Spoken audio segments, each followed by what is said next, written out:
হাসরের ময়দানে কত কাতার মানুষ হবে গো।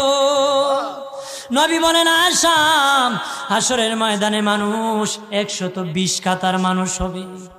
কয় কাতার? আয়েশা রে, হাসরের ময়দানে 120 কাতার মানুষ হবে। আয়েশা সিদ্দিকা বলেন ইয়া রাসূলুল্লাহ, ইয়া রাসূলুল্লাহ, আমি জানতে চাই আপনার রাসূলুল্লাহর উম্মত কত কাতার হবে? নবী বলেন আয়েশা, আমি রাসূলুল্লাহর উম্মত একাই 80 কাতার হবে।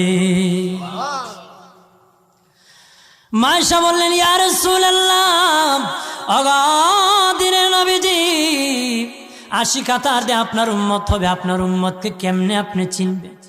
নবী বলেন আয়েশা রে, আমার উম্মতকে 3টা পরিচয় আমি চিনব। 1 নম্বর পরিচয়, আমার উম্মতের কপাল থেকে নূর চমকাবে, নূর চমকাবে। নবী বলে বাবা সাহাবীরাম, অসংখ্য ঘোড়ার মধ্যে যদি কিছু চান কপাল্লা ঘোড়া হয়, এইগুলা চিনতে বড় সহজ হয়। চান কপাল্লা ঘোড়া চিনতে বড় সহজ হয়। হাসরের ময়দানে আমার 1 প্রকার উম্মত চান কপাল্লা হবে, কপাল থেকে নূর চমকাবে, নূর চমকাবে।